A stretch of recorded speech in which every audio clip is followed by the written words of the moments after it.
Knowledge అంటాం. దీన్ని ఏమంటాం? డిస్క్రిప్టివ్ నాలెడ్జ్ అంటాం.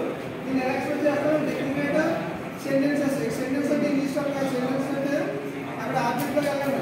ఎగ్జాంపుల్ ఆబ్జెక్ట్ ఎగ్జాంపుల్ ఇస్తాడు. Get all contains strings. So అదొక సెంటెన్స్, గ్రూప్ ఆఫ్ సెంటెన్స్.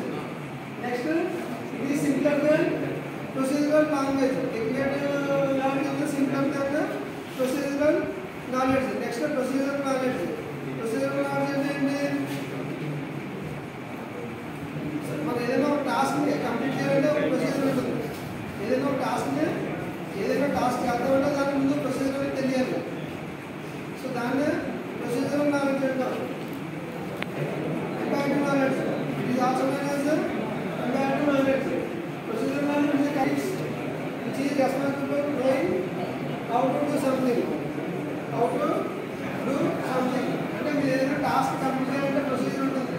ఆ ప్రొసీజర్ బట్టి ఎలాగా కంప్లీట్ చేయాలి, అలాగే దాంట్లో ఉంటాయి ఏదైనా టాస్క్ అంటే దానికి రూల్స్ ఉంటాయి, స్ట్రాటజీస్ ఉంటాయి, అలాగే ప్రొసీజర్స్ ఉంటాయి, అజెండాస్ ఉంటాయి. అంటే ఎలా చేయాలి, ఏం చేయాలి, ఎలా చేయాలి, ఏం చేయాలి, దాని రూల్స్ ఏంటి, ప్రొసీజర్స్ ఏంటి, ఇవన్నీ కూడా ఇప్పుడే ఉంటాయి. ఇది ప్రొసీజర్ నాలెడ్జ్ చెప్పండి. Next depends on the task can be applied. Meta knowledge. Knowledge about other types of knowledge is called meta knowledge. Data about data or knowledge about data knowledge. Heuristic knowledge. Heuristic knowledge is definitely knowledge of some experts in a field or subject. In a field or subject.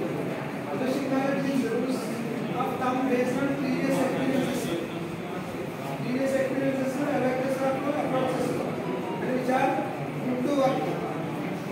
But not guaranteed. The previous experience బట్టి కానీ evidence బట్టి కానీ industry knowledge అనేది మనం మంచిగా work చేసి కానీ guarantee అనేది అవుట్పుట్ అనేది గ్యారంటీ అనేది ఇందులో ఇవ్వలేము.